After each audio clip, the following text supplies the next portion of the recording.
Assalamualaikum teman-teman. Sebelum kita memulai kisah kali ini, mari luangkan waktu sejenak untuk bersholawat kepada Nabi Muhammad di kolom komentar.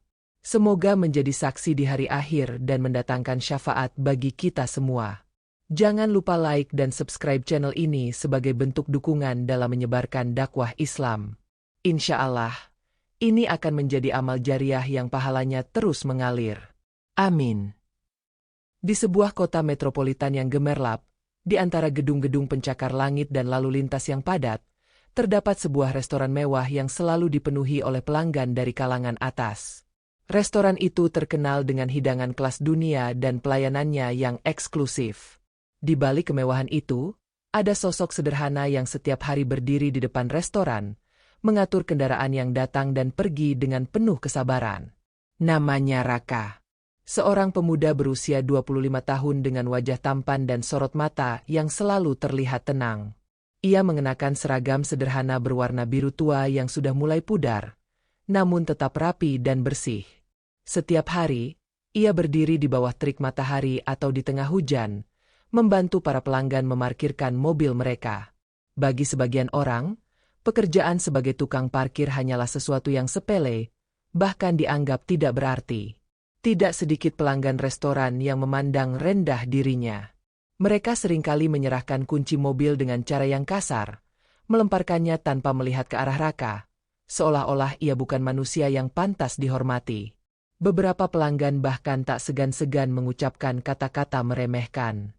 "Hei, hati-hati dengan mobilku. Kalau sampai ada goresan, gajimu sebulan pun tidak cukup untuk menggantinya," ujar seorang pria dengan nada tinggi sebelum masuk ke dalam restoran.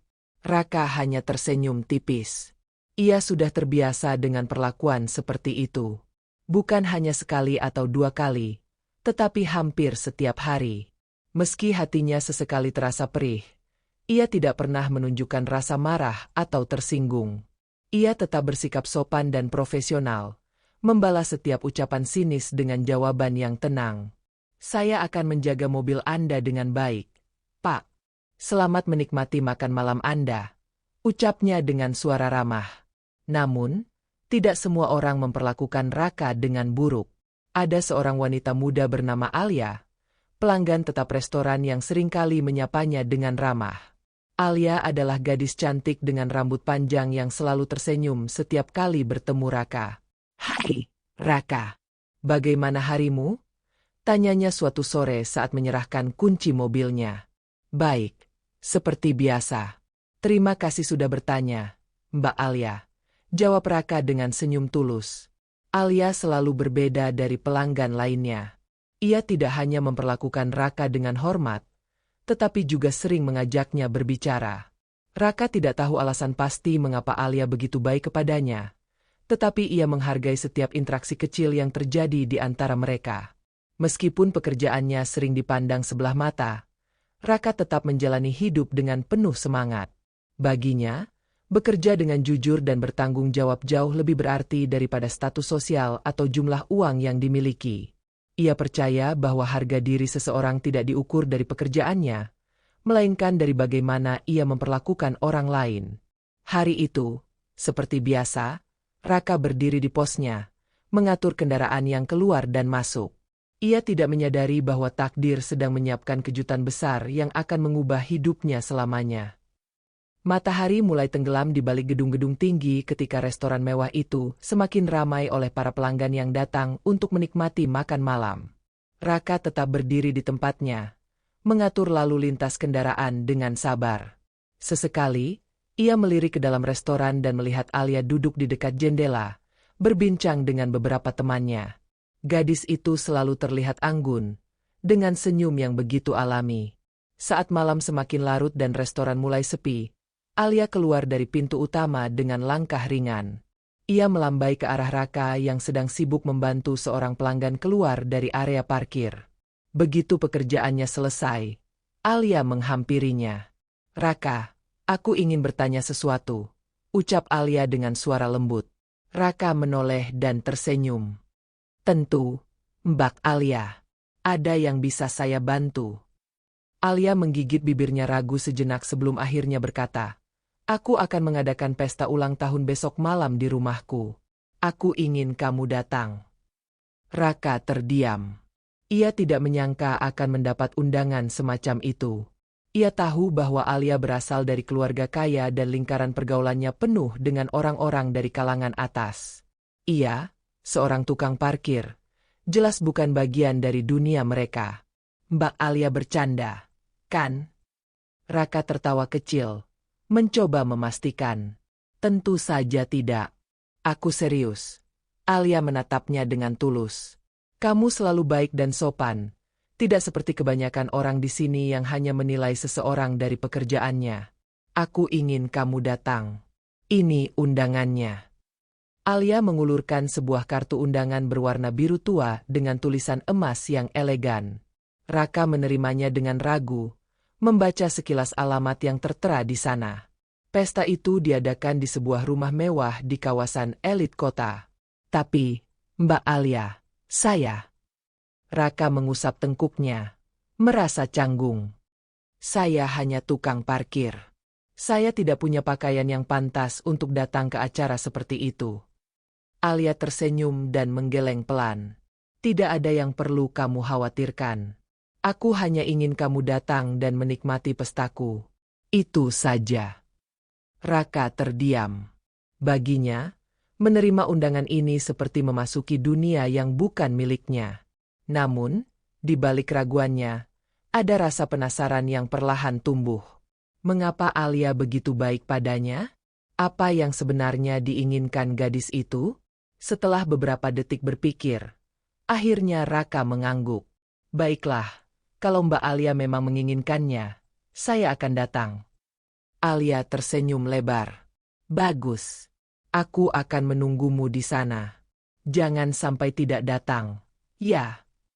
Setelah itu, Alia melangkah menuju mobilnya dan pergi. Raka masih berdiri di tempatnya, menatap undangan di tangannya dengan berbagai perasaan bercampur aduk. Ia tidak tahu apa yang akan terjadi di pesta itu, tetapi satu hal yang pasti, kehidupannya akan berubah dalam cara yang tidak pernah ia bayangkan. Malam itu, Raka berdiri di depan sebuah gerbang besar yang menjulang tinggi. Rumah megah di hadapannya terlihat seperti istana, dihiasi lampu-lampu kristal yang berkilauan. Dari dalam, terdengar alunan musik lembut dan suara tawa para tamu yang sudah berkumpul. Raka menelan ludah. Ia mengenakan kemeja putih sederhana dan celana panjang terbaik yang ia miliki, tetapi tetap merasa asing di antara kemewahan ini. Dengan napas dalam, ia melangkah masuk. Begitu tiba di dalam, semua mata langsung tertuju padanya. Para tamu, yang terdiri dari anak-anak konglomerat dan sosialita, saling berbisik sambil menatap Raka dengan tatapan meremehkan. Siapa dia? Bisik seorang pria dengan jas mahal. Sepertinya hanya orang biasa. Lihat pakaiannya, timpal seorang wanita yang mengenakan gaun mahal. Tak butuh waktu lama sebelum suara bisik-bisik berubah menjadi tawa sinis. Jangan bilang dia datang naik motor tua. Salah satu pria tertawa keras. Serius? Alia mengundang tukang parkir ke pestanya? Ini lelucon, kan? Seorang gadis lain menimpali sambil menutup mulutnya yang berusaha menahan tawa. Raka mendengar semuanya, tetapi ia tidak menunjukkan ekspresi marah atau kesal. Ia hanya berdiri tegak, tetap tenang di tengah cibiran yang semakin menjadi.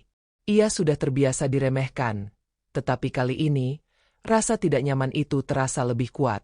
Di tengah ejekan itu, Alia muncul dan langsung menghampiri Raka dengan senyum ramah. Kamu datang. Serunya senang. Para tamu semakin bingung melihat Alia menyambut Raka dengan begitu hangat.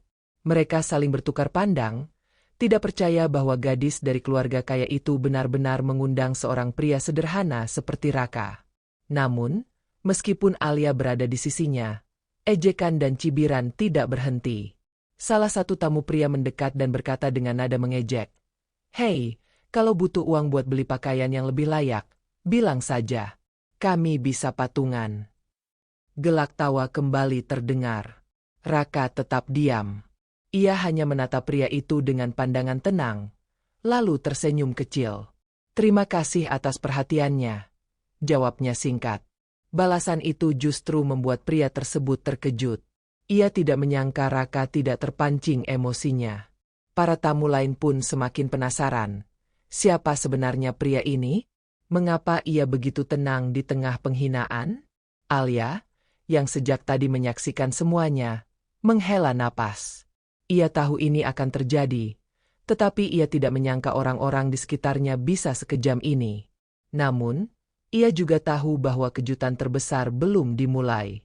Mereka semua akan segera menyadari bahwa mereka telah menertawakan orang yang salah. Ruangan yang semula dipenuhi suara tawa mendadak sunyi ketika seorang pria tua berjalan perlahan menuju Raka. Wajahnya penuh emosi, matanya berkaca-kaca. Semua orang mengenal pria itu. Ia adalah Pak Dharma, seorang konglomerat terkenal, pemilik berbagai perusahaan besar, dan tamu kehormatan di setiap acara mewah. Para tamu terdiam, bertanya-tanya mengapa sosok sepenting Pak Dharma menghampiri seorang tukang parkir.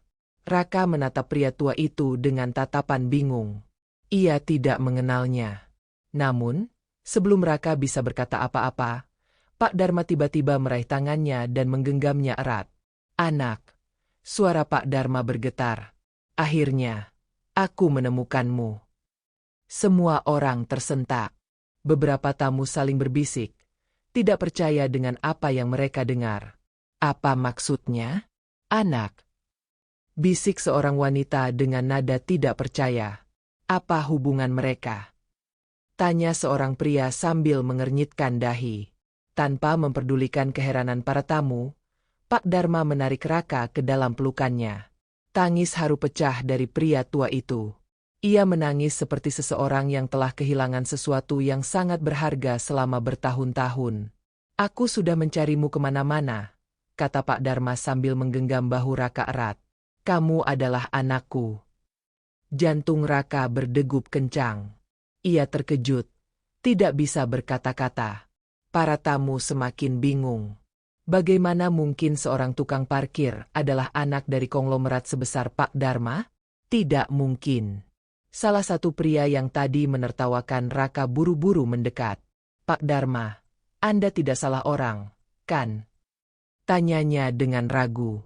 Pak Dharma menggeleng tegas. "Aku tidak salah. Dia adalah putraku."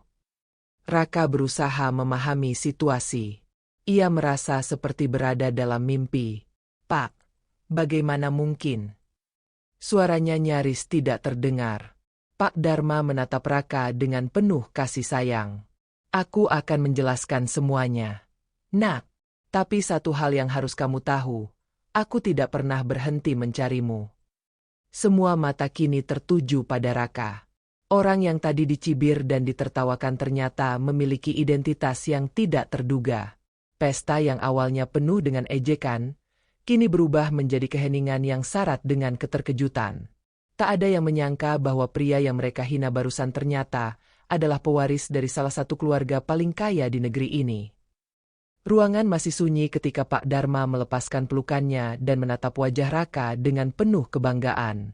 Beberapa tamu masih sulit mempercayai apa yang baru saja mereka dengar.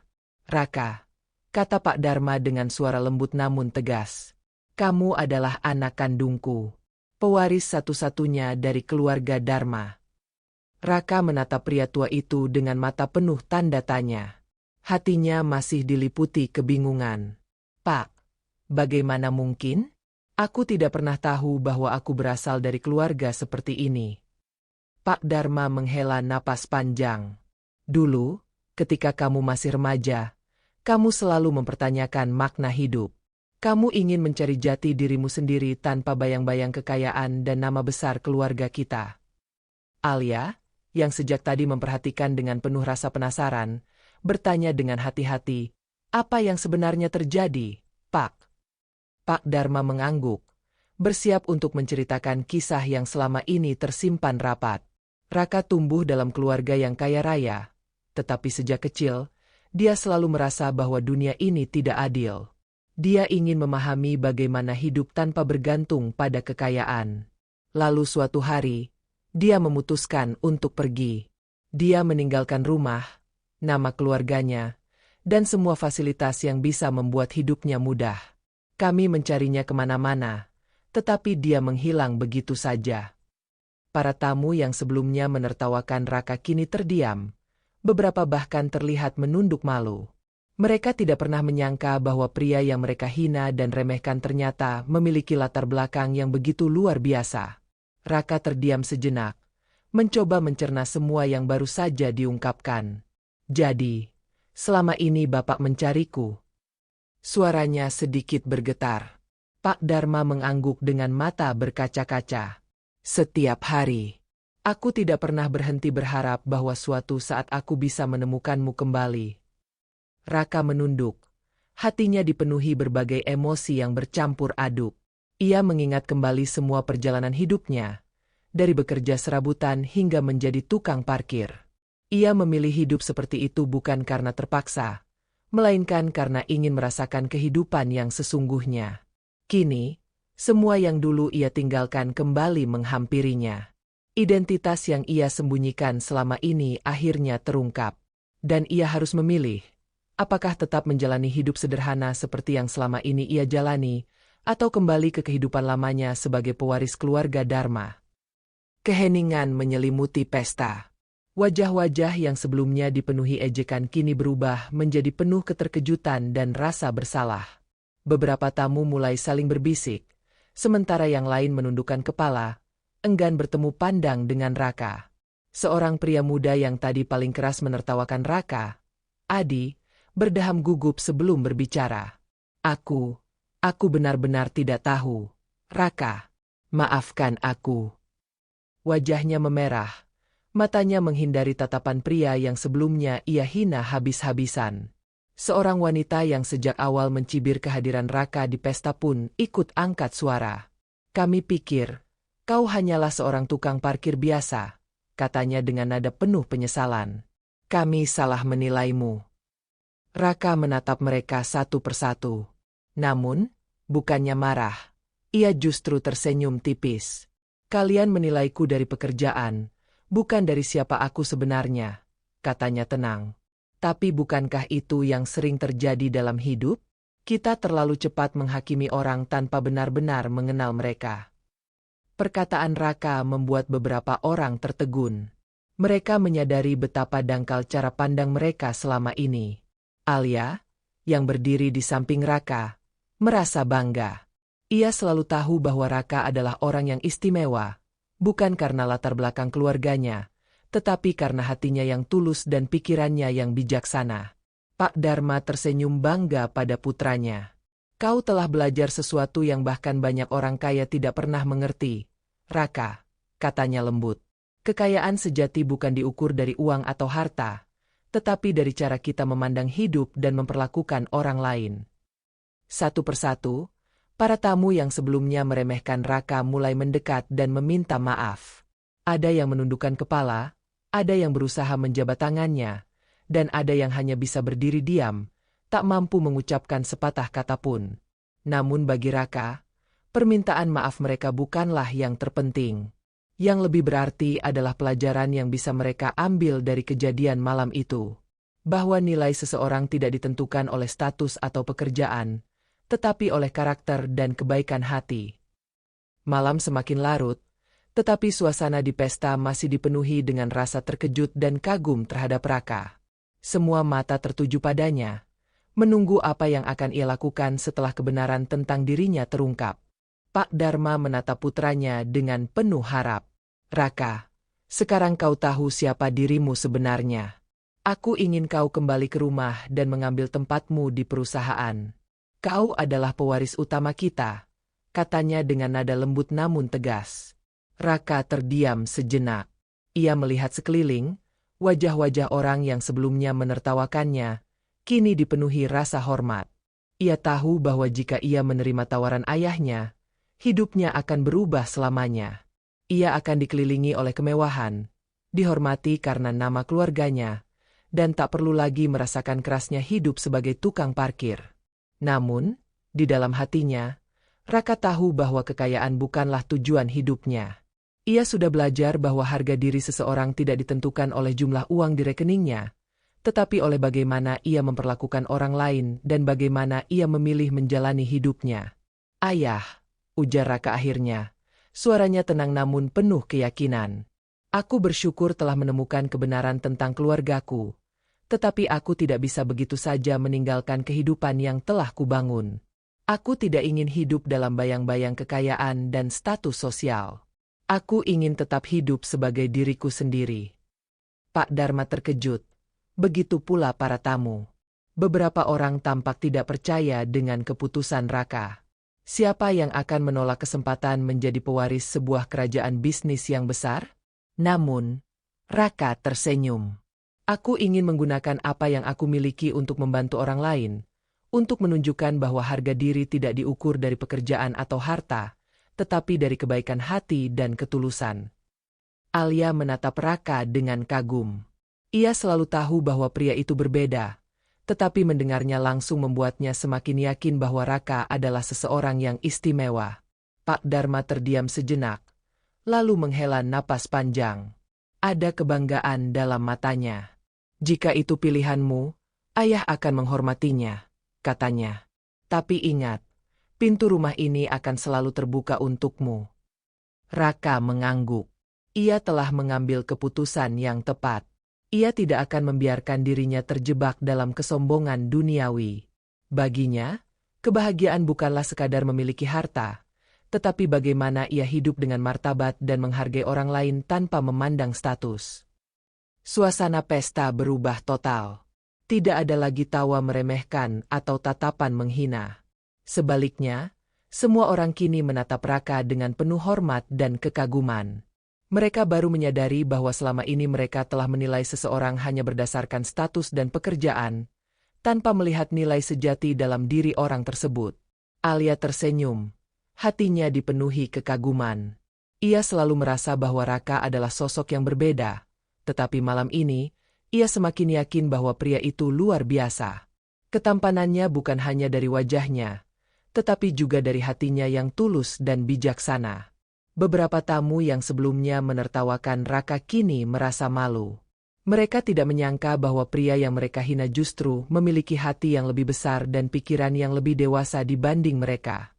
Seorang pria parubaya yang tadi sempat mencibir Raka menghela napas dan berkata lirih, "Kita terlalu cepat menilai seseorang dari luarnya saja. Sungguh, malam ini kita semua belajar sesuatu yang berharga." Pak Dharma menepuk bahu putranya dengan bangga. "Aku bangga padamu, Raka. Kau telah membuktikan bahwa kekayaan sejati bukanlah harta, melainkan bagaimana kita menjalani hidup dengan nilai-nilai yang benar." Raka tersenyum. Ia tidak menyesali keputusannya. Kini, ia tahu bahwa tidak perlu menjadi kaya raya untuk dihormati. Yang terpenting adalah memiliki integritas dan hati yang tulus. Saat malam semakin larut, pesta itu berakhir dengan suasana yang berbeda. Bukan lagi sekadar perayaan ulang tahun, tetapi sebuah pelajaran bagi semua orang yang hadir. Pelajaran bahwa martabat seseorang tidak ditentukan oleh pekerjaannya, tetapi oleh sikap dan nilai yang mereka pegang dalam hidup. Di tengah keramaian, Alia mendekati Raka dan berbisik, "Aku senang bisa mengenalmu, Raka. Kau lebih berharga dari sekadar gelar atau harta." Raka menatap Alia dan tersenyum. Malam ini bukan hanya tentang dirinya yang menemukan kembali keluarganya, tetapi juga tentang bagaimana sebuah kebenaran bisa mengubah cara pandang orang lain. Dan dengan itu, kisah Raka bukanlah akhir, melainkan awal dari perjalanan hidupnya yang sesungguhnya, sebuah perjalanan yang dipenuhi dengan makna, kebijaksanaan, dan ketulusan hati.